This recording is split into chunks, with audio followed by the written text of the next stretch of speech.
Hello, I'm Rick Frost, CEO of the Winnipeg Foundation. And every January at this time, we host an event somewhere around the city to present the results of our last 12 months of activity. This year, of course, all of that has changed. Our offices have been closed now for about 8 or 9 months, and so we have to change our routine. I do remember going back a number of years, we sort of crowded into Barber House, which is a small museum in Point Douglas. Another year we had a formal luncheon at the Fairmont Hotel. We had a very freezing day, absolutely freezing, at the Old Aviation Museum. There were 350 people gathered for that event.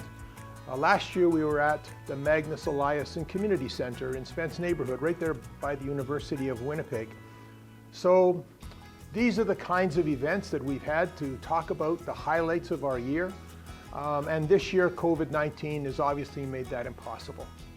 So welcome to the venue of the Winnipeg Foundation's 2020 event, a celebration event, here in the vacated offices of the Winnipeg Foundation.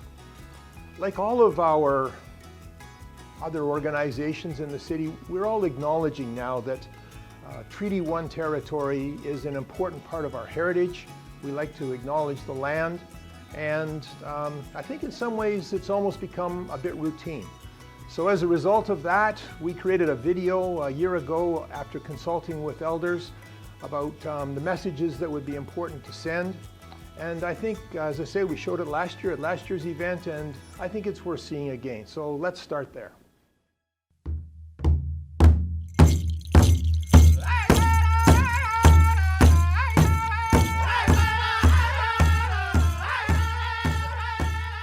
The Winnipeg Foundation respectfully acknowledges this land and its original inhabitants. Long before Canada became a country, Turtle Island was home to millions of Indigenous people. It was here that First Nations created civilizations that survived and thrived for thousands of years. At the center of Turtle Island is the sacred site Manitowabi, which means where the Creator sits. Our province of Manitoba is named after this Indigenous heritage.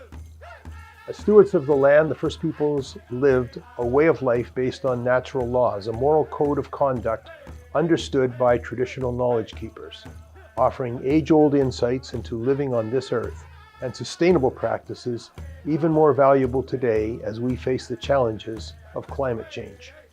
The Winnipeg Foundation sincerely acknowledges the discrimination perpetuated by European settlers who came to this land and by successive Canadian governments that have not honored the treaties signed in good faith with First Nations. We recognize the harm this has caused over many generations, the painful truth of this shared history, and our obligation to help repair the damage done and to make things right. The Winnipeg Foundation is committed to our collective journey on the path to truth and reconciliation, and to stand strongly with our Indigenous sisters and brothers in the pursuit of fairness, justice, and inclusion in Canadian society.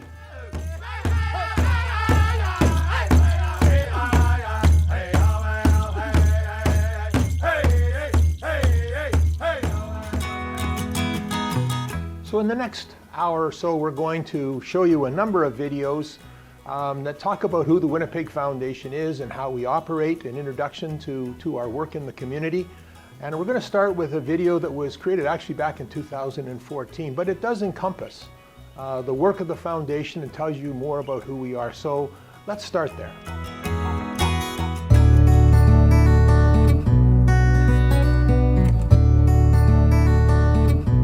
When William Forbes Alloway and his wife Elizabeth created the Winnipeg Foundation in 1921, they couldn't have imagined the legacy it would bring to our prairie city. By establishing Canada's first community foundation, they started a movement in Canada that resonates today from coast to coast. Their foresight and generosity was truly brought to life by the second gift to the Winnipeg Foundation 3 years later, 3 gold coins worth $15. This widow's mite cemented the cornerstone of what a community foundation is. It's not the size of a gift that matters, but the giving. More than 9 decades of community-minded donors have embraced this concept and have worked with the Winnipeg Foundation to realize their philanthropic dreams and their visions for a better community for all. Probably our whole life is dreaming ahead of how it can be better or how we can do things for other people. And I think that goes right back to the vision that Mr. Alloway had. I mean, his was a great dream, a great vision for the city, and when he created the foundation, probably didn't realize just how significant that was. But it has caused a lot of people within the city and a lot of organizations, a lot of individuals to have had a better life as a result of what he did and what other people did by following his example. Every day in this great city, people from all walks of life experience the positive impact created by the Winnipeg Foundation. My experience with the foundation the past couple of years has been very eye-opening for me. I just love the spirit of the foundation. Someone in this community once said recently that it's not so much our strengths that bring us together, but our vulnerabilities. And we are vulnerable here, but we also know that we're part of a family of other vulnerable organizations that have been a part of the work that the foundation does. We were among many nonprofits that were benefiting from this support. It makes no difference $1 million from a multimillionaire versus $10 or $100 from a single mom who wants a better city for her children. The magnitude of a grant is less important than the purpose behind it and the motivation to give it. Chances are, if you've attended a musical performance, sent your kids to camp, or participated in programs at a senior center, your life has been touched by the Winnipeg Foundation. All this made possible through the tremendous generosity of so many donors. I'm glad to do something for someone else because life has been very good to me. I've been quite a lucky girl. I had very good parents, very good husband, a very good brother-in-law, and a very wonderful sister. I get all choked up. You see it in the faces of our city every day, and in the faces of our donors, when they hear about the impact of their gift, how their thoughtful generosity is helping to build a better city for everyone. The Winnipeg Foundation is really good intermediate between youth, which are the generation of tomorrow, and all the amazing things that all the charities are doing around the city. I love how it's actually for the community. Like, they didn't just donate money. It's easy to do that. They're actually involved in like all the programs and what comes before and after, and in the end, it's not just donate and then just go do your thing with the money now. Since those first 6 grants totaling $6,000 back in 1922, Foundation donors from all walks of life have pooled their resources and helped grant more than $22 million to 860 organizations in 2014 alone. They were incredible in getting me to understand that as the average Joe, collectively bringing a bunch of us together, we could do that. The faces of the Winnipeg Foundation are the people who donate so generously and the community agencies that benefit from the impact of these gifts. Our board has made many decisions over the years that guide our work, perhaps best illustrated by our vision statement, a Winnipeg where community life flourishes for all. When we work together, we can achieve many great things. We see it every day, remarkable people doing remarkable things with caring, compassion, and a dream for a better future. Mr. Alloway's vision, thriving in the 21st century through the work of the Winnipeg Foundation. For good, forever.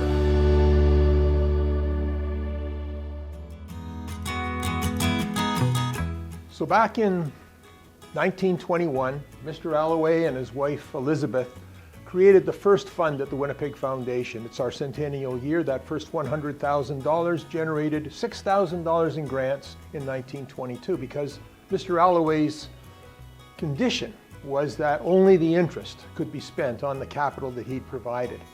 And in the early years following that, most of the gifts we received, most of the funds that were created came by way of bequest as individuals left a provision for the community in their will. But more recently, donors from all walks of life have been creating new endowments for causes that they care about. and the stories behind each of the funds. We've got 4,200 funds now, and the stories behind each of those funds are so important. Here's two stories that talk about the funds of the Winnipeg Foundation.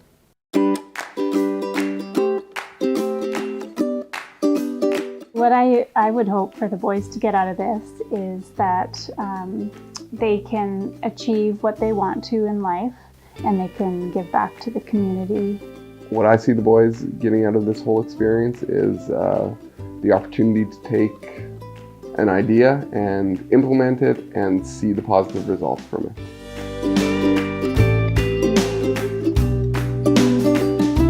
Stuff Bag started with the boys asking for a treehouse. Stuff bag. Stuff bags. Stuff bags. We sat down and the boys told me all of the things that they wanted in their treehouse. We had the meeting at Chicken Chef. A zip line, a fireman's pole, a trap door, a pulley. There's like a rope and bucket, and it's hanging on the tree. That's all. So you pull it down, and then it makes the bucket go up, and we reach it out of the window. So we made a list, and I asked them how they thought that they could make their dream come true. And we thought that if we sold stuff, like stuff bags, then we would raise enough money to have a tree house. I supported them by taking them to my studio, and I said, why don't we make and sell something out of something we're not using? I had a whole bunch of discontinued upholstery fabric books. When they get discontinued, they get thrown into the landfill. I forget how many bags we made, but we signed up for 2 local craft sales, and we sold out at both of the craft sales, and the boys were so excited.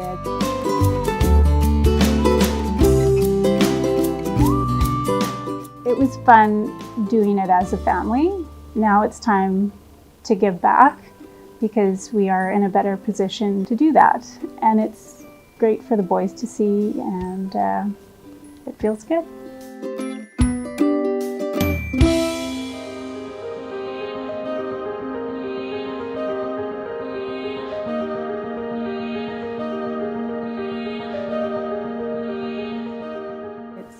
Up to us to educate them and to see the world from different viewpoints and how they can contribute and how they can actually make a difference. It ties in with all of this. It's starting the kids young with this sort of thought process. We hope it just becomes ingrained in them to always take charity and helping into consideration just throughout your entire life. It's going to improve their lives. It'll improve hopefully other people's lives. It just be part of the process of growing up. Because more opportunities earlier create stronger foundations later.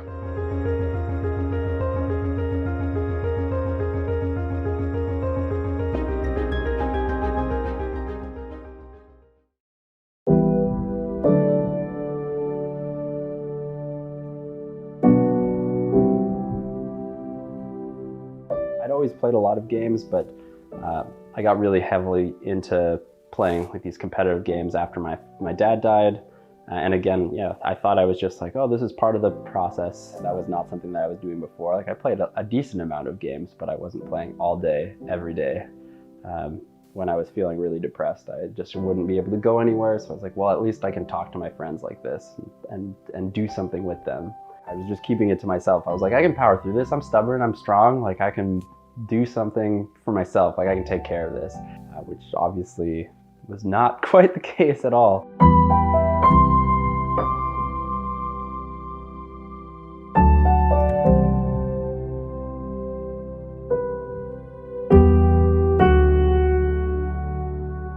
Looking back on it, I know what was going on, but at the time I was just like, why am I having a good semester where I'm getting kind of like B's and A's, and then the next semester it's like I'm flunking classes that I should be able to do well in.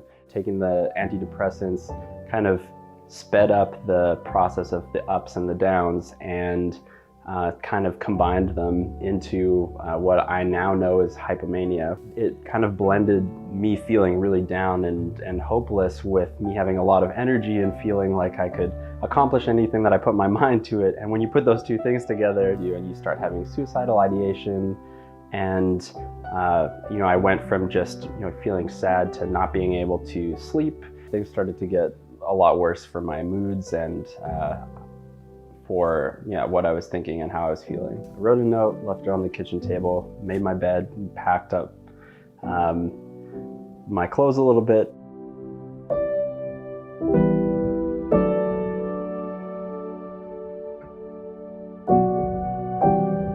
And I started getting counseling at school, and also I went back to my doctor and we took me off of the antidepressants that I was on and kind of started me on a program of recovery, but I didn't end up getting a full diagnosis until almost 2 years later.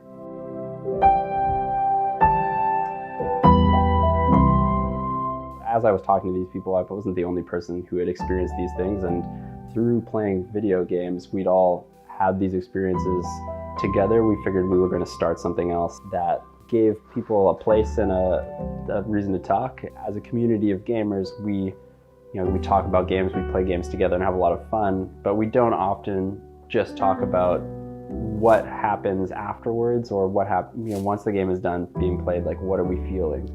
We started a critical cause and we started streaming video games for charity, and it was really cool.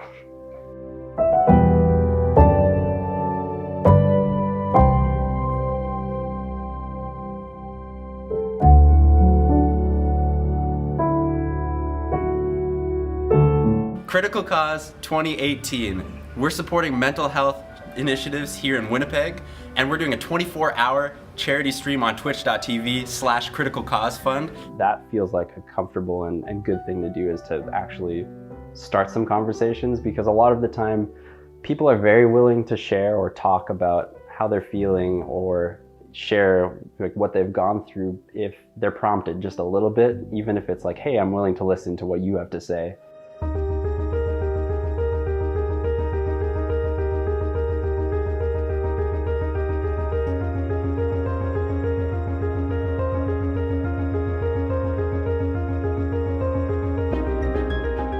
Because access to mental health support should be available to everyone. Because society is tough for people with a mental illness, and I want to help change that. Because it's easier to talk about mental health when somebody's willing to listen.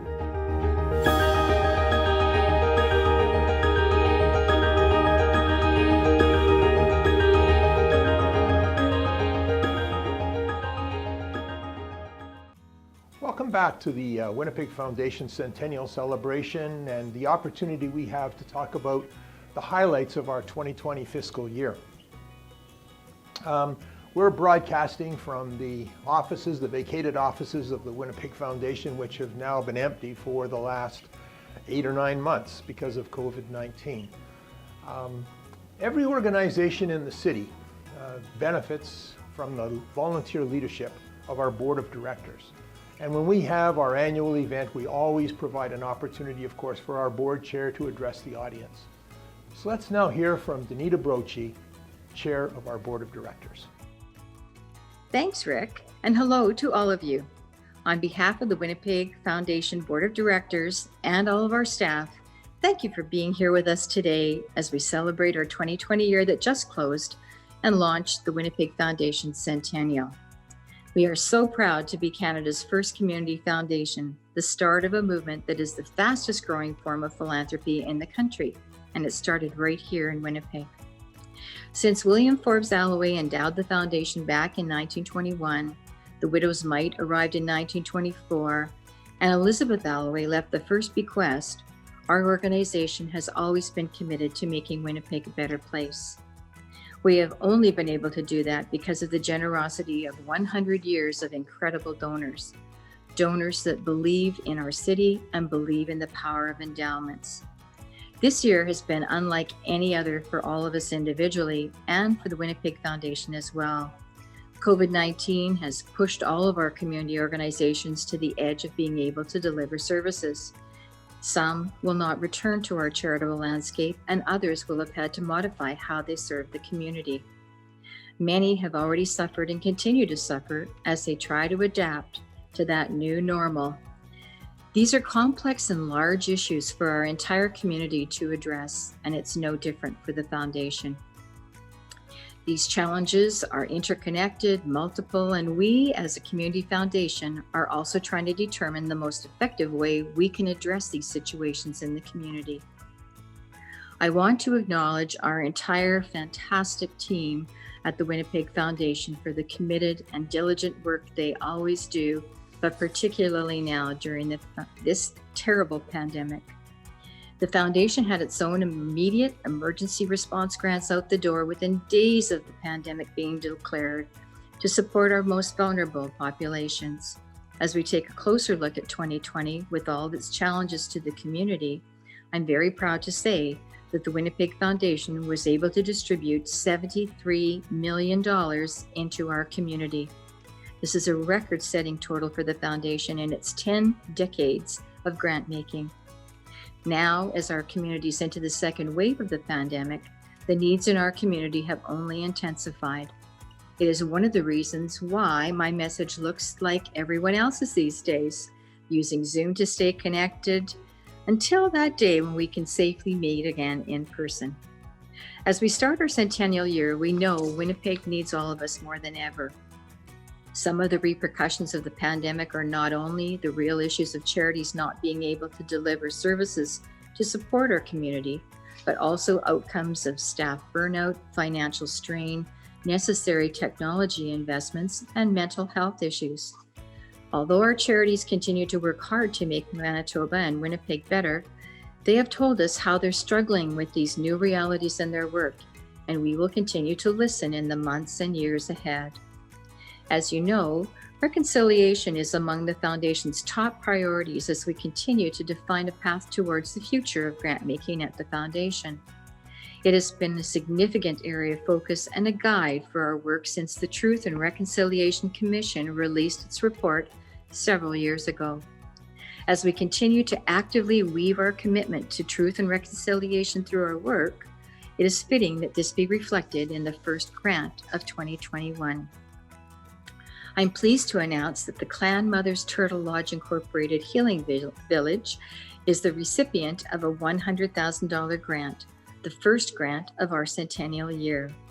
With decades of experience in working with thousands of women and girls, this group of clan mothers set out to build a village to create healing through collaboration understanding for Indigenous women who have been the victims of systemic multi-generational trauma, sexual violence, sexual exploitation, and human trafficking. From the vision this group had, an Indigenous-led solution came to life.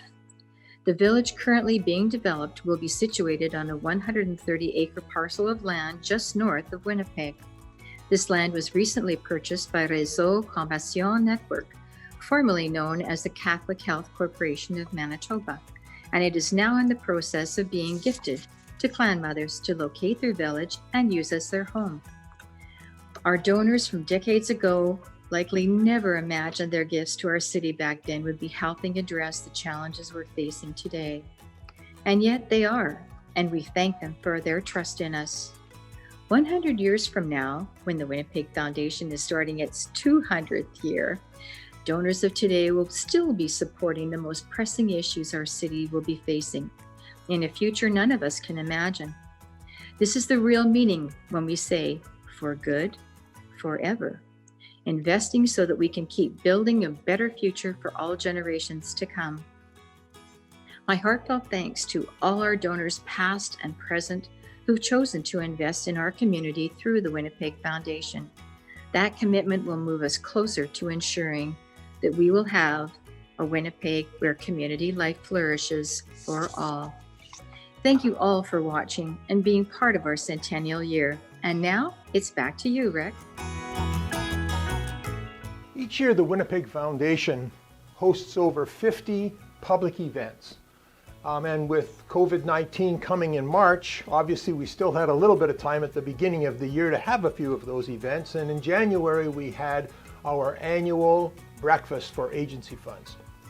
This is an opportunity when representatives of organizations that have created endowments at the Winnipeg Foundations can gather together. We can share information, they can answer questions. This would be organizations like the Winnipeg Symphony Orchestra, Fort White Center, the Boys and Girls Club.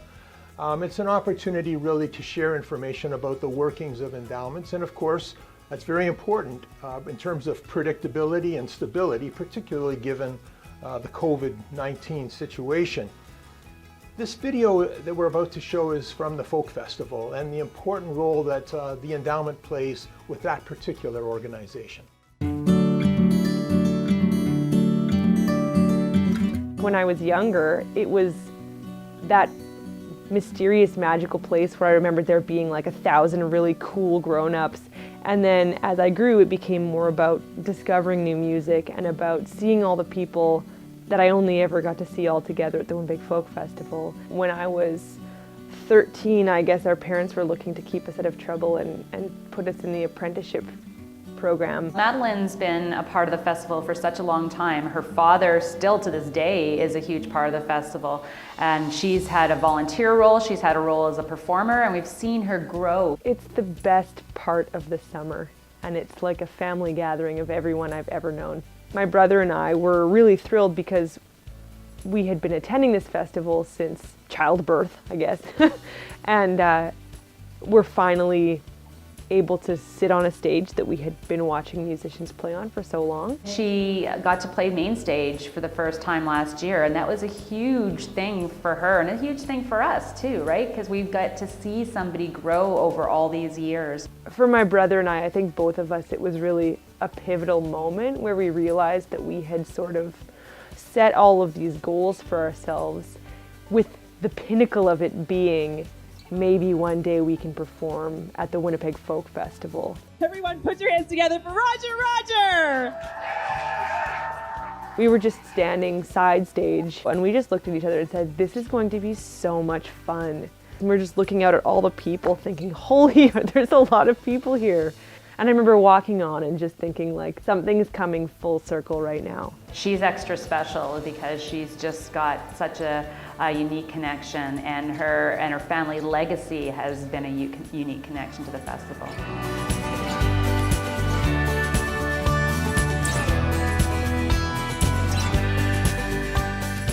We actually set up our first endowment fund at the Winnipeg Foundation in the year 2000.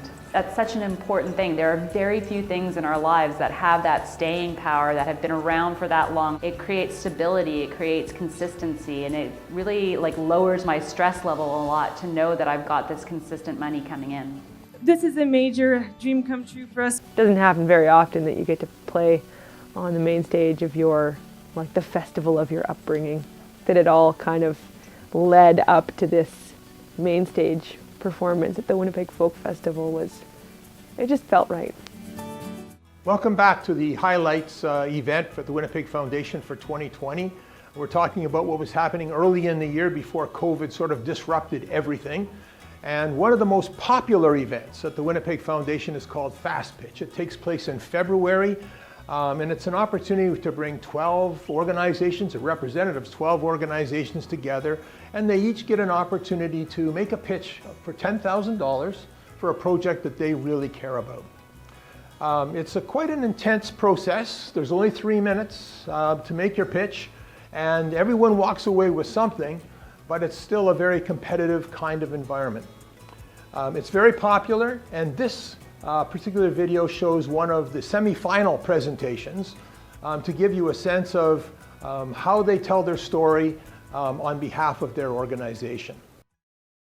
Let me introduce you to Zainab, a single mother who arrived to Winnipeg 2 years ago after a long and dangerous journey through multiple countries.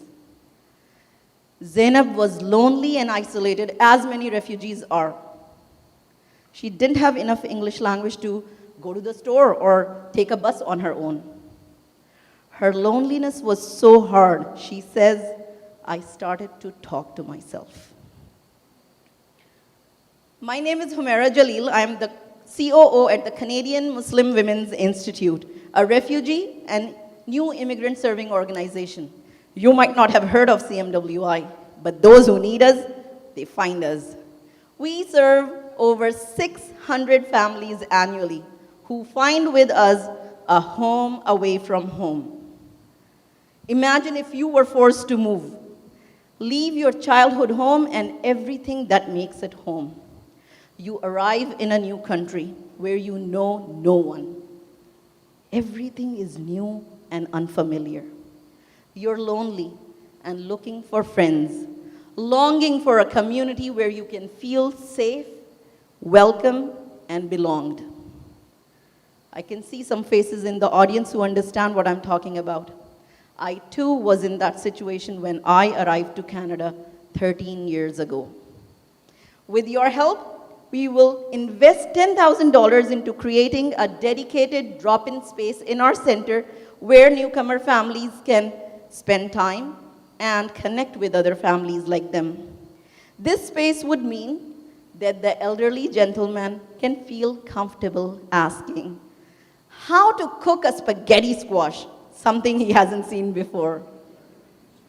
So would the woman who sat in that chair all day, gathering courage to ask, what should she do as her husband is becoming more abusive? That family who just lost their son would have a safe place to mourn with community and discuss in private how to go about arranging for a funeral in this new country. Right now, we are having those conversations with people at their most vulnerable, but in the front hall, at the front desk, with no real privacy. To already have lost so much and now lose privacy too?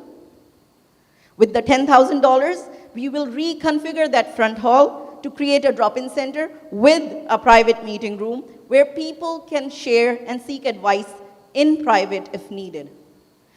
So what happened to Zainab? Today, Zainab is fluent in English and learning to work in a bakery. But there are many more Zainabs out there.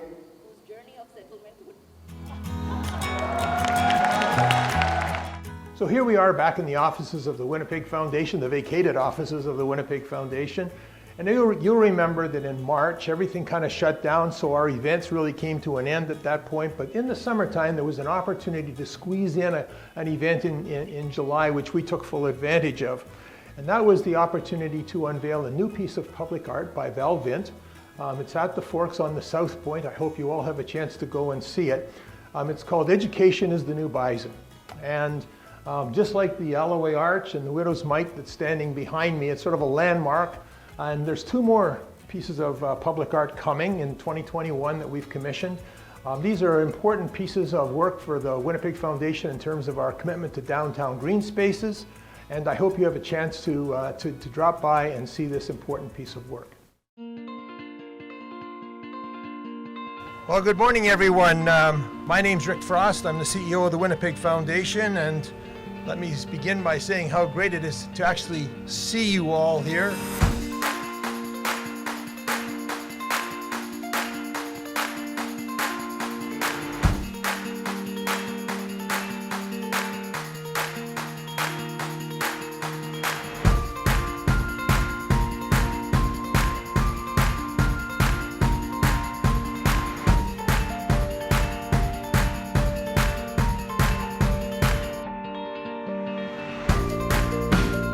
Please join me in giving a very warm welcome to the artist Val Vint. Val?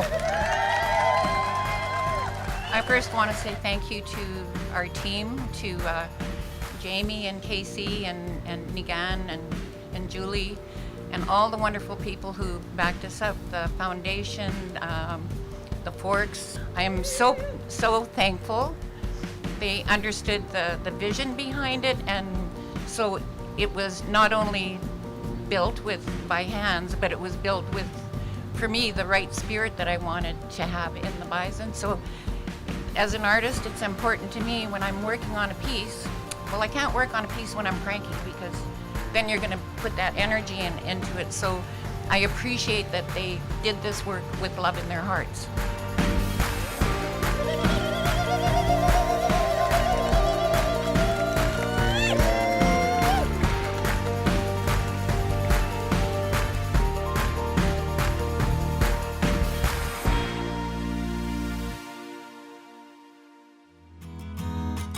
So here we are in January 2021, the beginning of our centennial year. And you've already heard that in 1922 we made $6,000 worth of grants, and this past year we made $73 million worth of grants. We're in 1,000 organizations with financial contributions, so it's an enormous growth. That all didn't happen in a short period of time. It took 100 years to build that legacy for our community. And obviously there were a lot of leaders involved. And we want to take a few moments now to hear some of the reflections, some of the aspirations of former board members, the people who led this organization during this period of fantastic growth.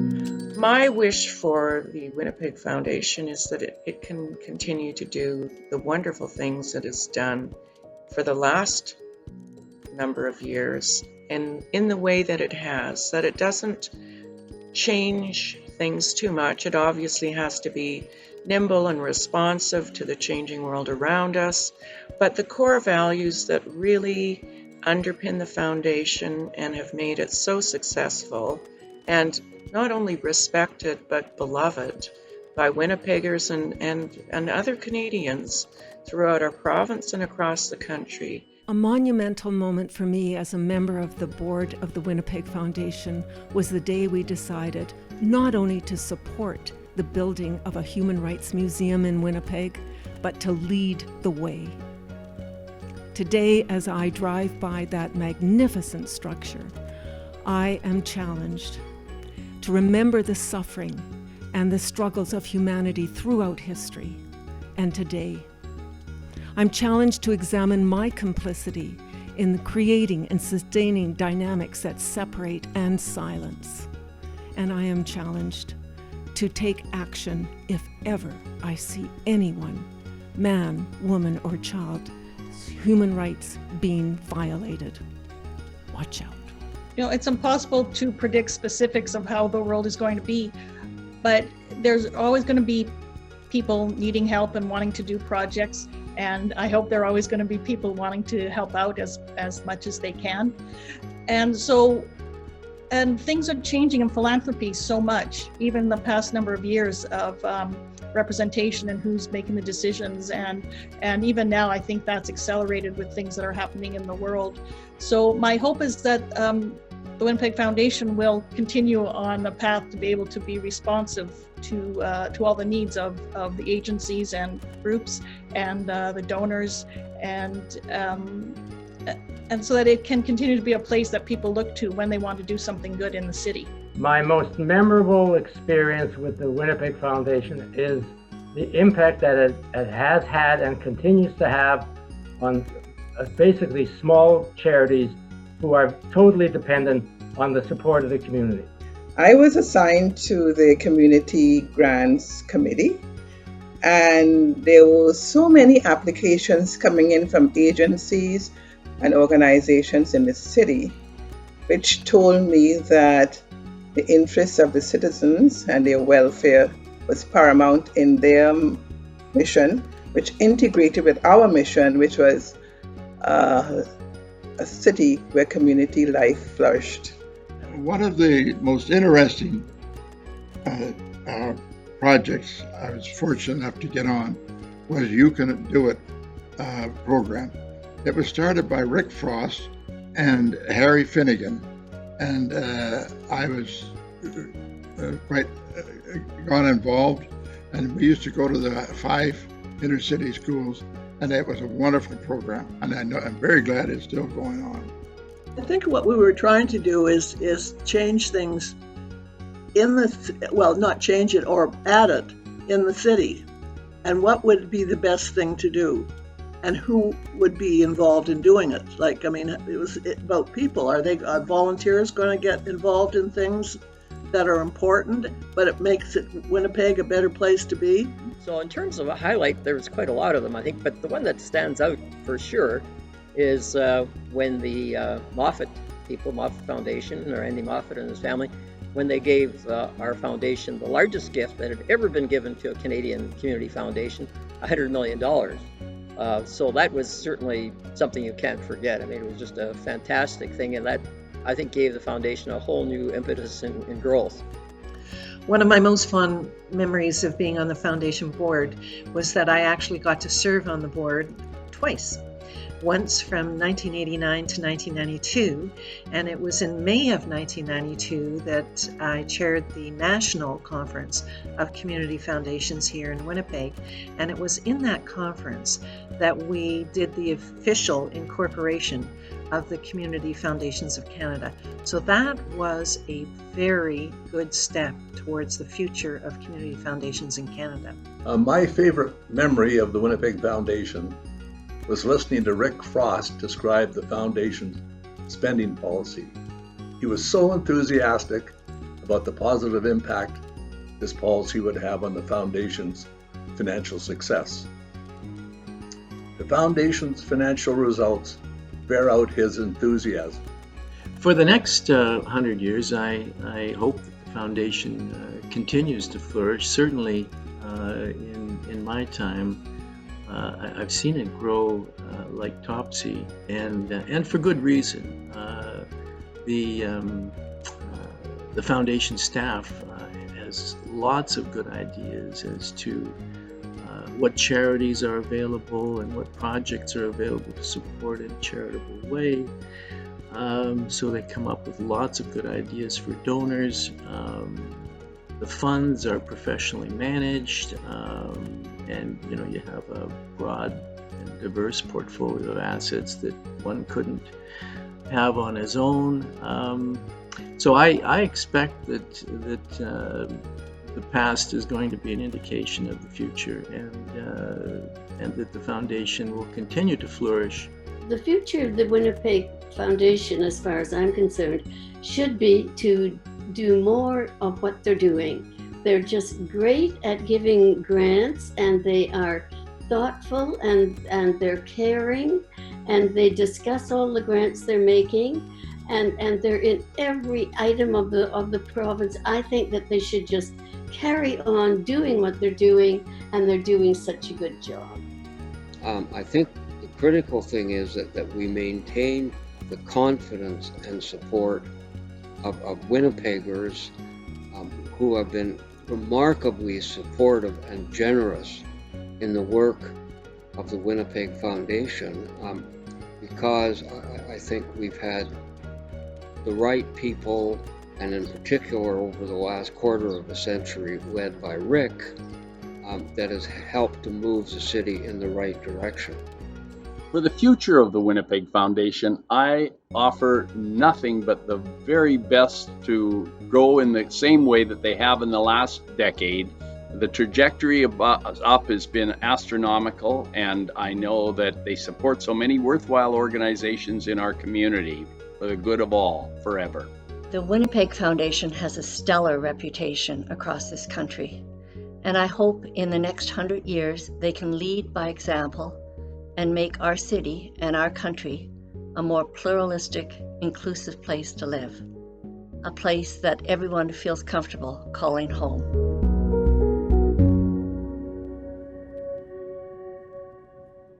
One of the most important partnerships that we have in the city is with CJNU Radio.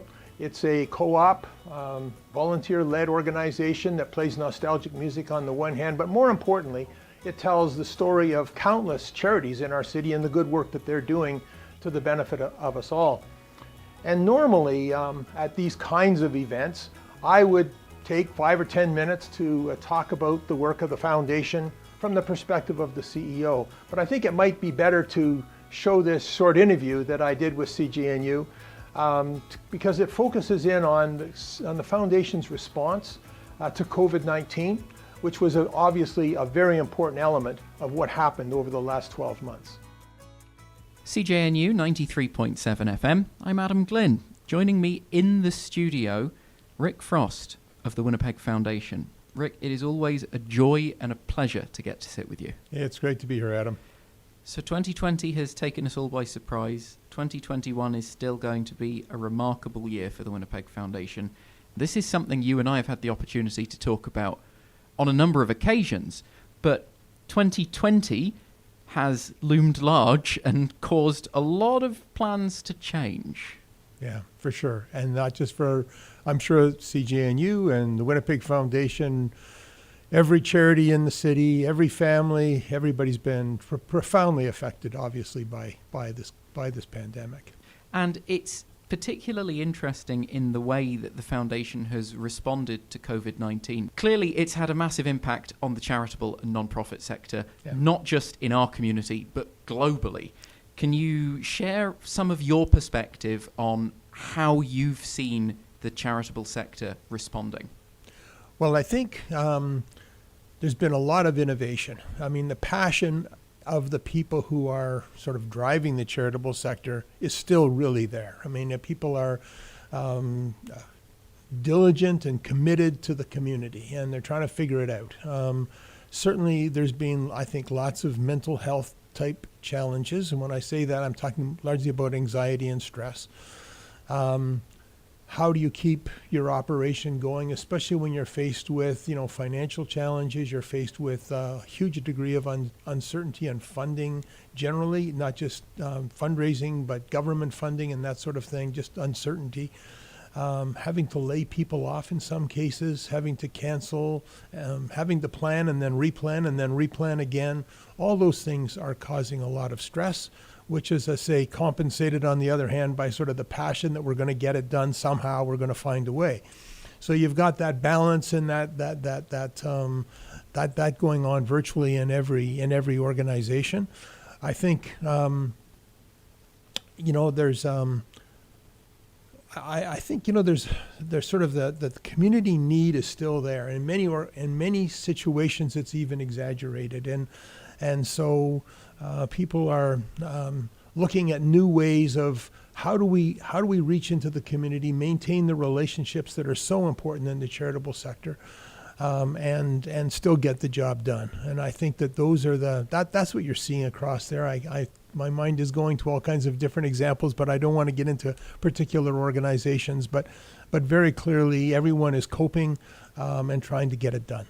And I think a great line that the foundation used in the past was the idea that organizations in the charitable and non-profit world are stressed, stretched, but still standing. Yeah. And that was before this hit. That's for and sure. And my goodness, everyone is stressed.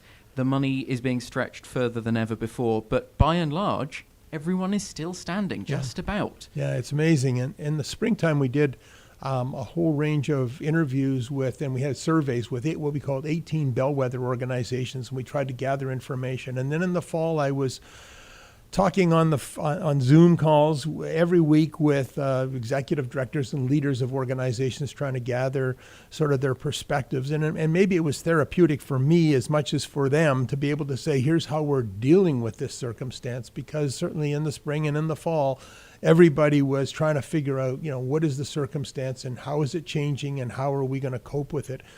So I think, it's a very resilient kind of sector, and I think everyone is, as I've said already, coping as well as we possibly can. And obviously, we're very appreciative, not just at the Winnipeg Foundation, but everyone's appreciative for the generosity of people living in Manitoba. Absolutely. It's been critical. I think something that I have to touch on, specifically with the Winnipeg Foundation, huge kudos must be given to you and all of the team for being able to respond as quickly as you did to an unprecedented change in the way that you do business. Because the foundation is good at legacy and long-term planning and investing in the future. A pandemic is an immediate need, and it's a crisis. And the way that you dealt with it is just incredible. And I have such respect for you and everyone at the organization for being so able to jump to the pump and get things done. Well, thank you. That's very kind of you to say, Adam. I think the endowments are built for this kind of crisis. We don't have to raise money. The money's coming from the money that we have already built over the years. 100 years of history has given us capacity to respond quickly. We were able, back in March, to immediately issue $2.5 million without calling for applications, say these organizations need money, let's get it into their hands as fast as possible. We worked with the government to get out the emergency grants that they put in place. It gave us another, I think, 1.7 million or so that we had there. Wow. And then our own call for applications in May and June timeframe gave us another $8.9 million we could get out the door quickly. The foundation is in a very privileged position. And again, it's because of the generosity of Manitobans that have put us here. We've got to recognize it's not just today's donors, but donors for the last 100 years that have put us in this incredible position. 2020 has been a crazy year. Yeah. 2021 for the foundation is a remarkable year, because 100 years for any organization is a long time. None of us has a crystal ball, but Rick, what on earth do you think is coming next? I don't know what's coming next. I think we're all feeling we're all uncertain about our footing right now. I think that's the best you can say, right? I mean, it's 2020 has been like an incredible year and completely unpredictable. No one could have anticipated all the changes and all the cancellations that we've had to make, changing everything. But at the same time, I'm very proud to say that the Winnipeg Foundation has been able to get more grants than ever in our history out the door. Very generous gifts coming in the door from people. Our system has continued to function well, and certainly, it's just an unpredictable time that we are going to have to work our way through and see. There's going to be light at the end of the tunnel. Obviously, there's always light at the end of the tunnel, but there will be changes, I'm sure, as a result of all this. We've learned a lot from it, I'm hoping. 100 years going strong. I have no doubt that the Winnipeg Foundation will be here for 100 and more into the future, because so long as Winnipeggers continue to have that attitude of community spirit, then there must be a Winnipeg Foundation to make sure that it can support that spirit. You say it's there, and you serve for good forever, and I am so hopeful and optimistic that will always be the case. Well, I'm sure it will be. I'm, as you know, retiring in April, and I've given this organization 24 years of my life. It's changed a lot over that period of time, and I'm very proud of the work that we do there. And certainly, I'm very happy that we're able to support organizations like CJNU and so many charities. We're in over 1,000 charities this year with grants. It's just really a privilege to work in an organization like the Foundation. Rick Frost, thank you so much for your time. Thanks for having me here. The year 2020 is mostly going to be remembered because of COVID-19. During the period between mid-March and the end of June, the Winnipeg Foundation approved $12.8 million in immediate response to the pandemic and in stabilization grants to literally hundreds of organizations.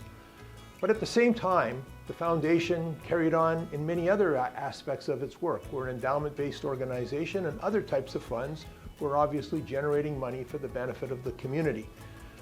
One of those fund types is scholarships. We've got about 425 such scholarship funds now, and they generate hundreds of thousands of dollars to the benefit of students who certainly this year needed that support. Scholarship funds are oftentimes very personal funds. They tell the story of a loved one often. They pay tribute to someone in the form of a legacy. I can tell you from personal experience that it's very meaningful to have a scholarship in the name of someone that you love. So this next story captures the importance of scholarship funds at the Winnipeg Foundation. A young Manitoba hockey player with a promising career passed away suddenly this week, leaving many in Winnipeg's hockey community shocked and in mourning.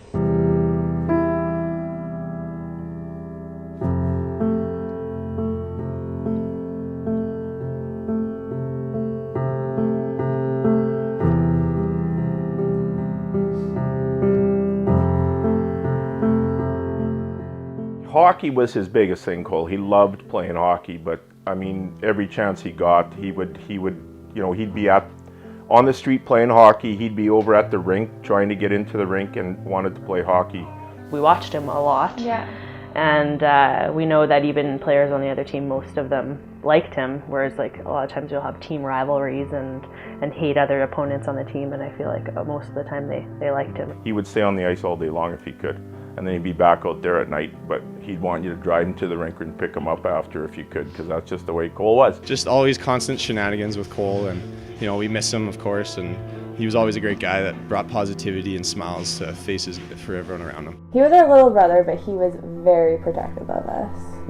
Comes out, Hamblin on it, turns, fires, he scores! He had said one day, like, oh, I was at physio and I stood up and I passed out, and I was like, hey, something is for sure wrong. There's something more wrong than just a bad back here. There has to be something else. It just kind of progressively got worse, and he sent a picture and he looked so thin, and the mom's like, he's coming home. We got him home on the Sunday, and I was shocked when he got off the plane because I couldn't believe how much weight he had lost. I couldn't even believe it.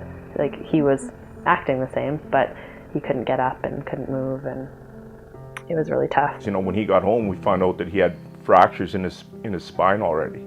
When we found out that it was stage 4 and terminal, our parents had just left, and it was just him and I together, and that was really tough. And he was like, call mom and dad back, because that was the first time that I had cried in front of him.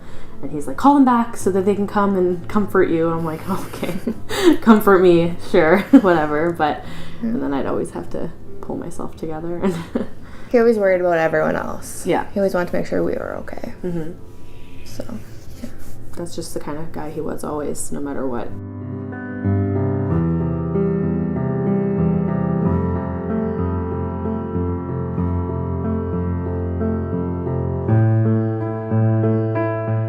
Basically, within 6 weeks, he was gone.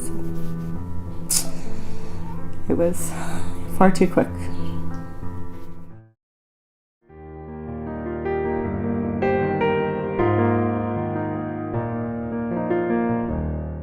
We want to be able to help another kid that has that same kind of character as Cole, who reminds us of Cole. We were able to do that this year, and we're so thankful.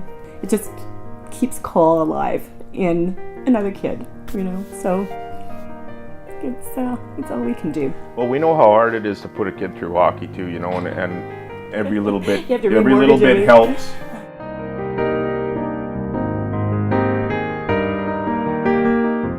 I don't think the hurt ever goes away, so it's a healing process. It's easier to heal when you're talking about Cole and you can bring him into conversation. Talking about him and sharing memories and being able to talk about him with people does help. Like, I think our biggest fear is that people will forget him. And so talking about him all the time, talking about stories and having all these fundraisers, it'll keep his memory alive forever, and I think that it's an amazing thing.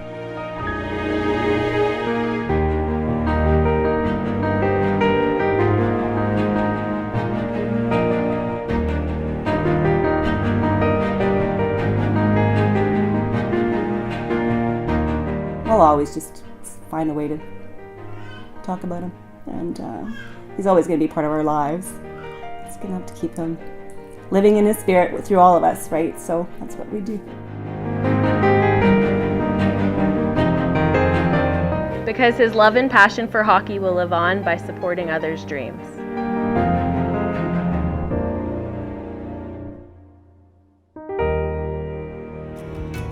So we're coming to the end of our time together. As we think about what happened in the last 12 months and the activities of the Winnipeg Foundation, I want to thank you for taking the time to hear about the work that we've been doing. And certainly if you have any questions about the work we're doing, don't hesitate to give us a call. I do want to mention 2 publications that are coming out. The first one is our annual report. It is a highlights of what happened in the last 12 months. It's particularly important this year because on the back of it we have reinstituted an old tradition, and that is the listing of all the endowments, and you'll see many, many family names there, and it's kind of interesting publication from that perspective alone. And then we also had another publication that's coming out right now, which is a celebration of our 100-year history. The Winnipeg Foundation is the first community foundation in Canada So this is our centennial year. It's a great celebration. You'll hear more about that, or more details about those kinds of things in the coming weeks. But certainly it's a celebration from our perspective, and if you're interested in reading a little bit more about who we are and the work that we do, don't hesitate again to give us a call and ask for a copy of this magazine. For me, it's the end of a career. I've worked at the Winnipeg Foundation now for 23, almost going on 24 years.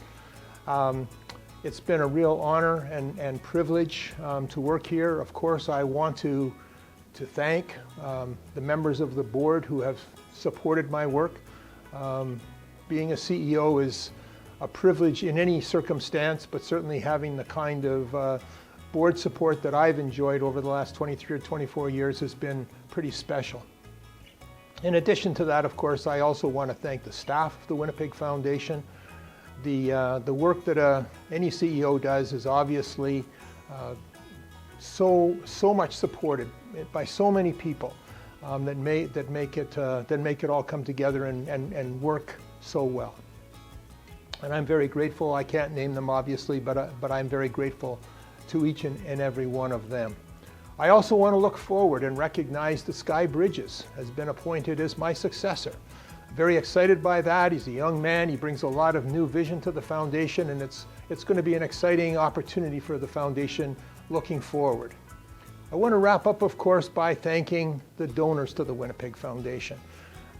This organization could not exist, not just the recent donors, but the donors going back 100 years, families and individuals, organizations that have supported our work and made it possible that we could support 1,000 organizations this year with over $73 million. I thank every one of those organizations, every one of those donors from the bottom of my heart. Working at the Winnipeg Foundation is a very special experience. I've enjoyed my time here for certain, and I know that the vision of the foundation, a Winnipeg where community life flourishes for all, will guide our work into the future for good forever.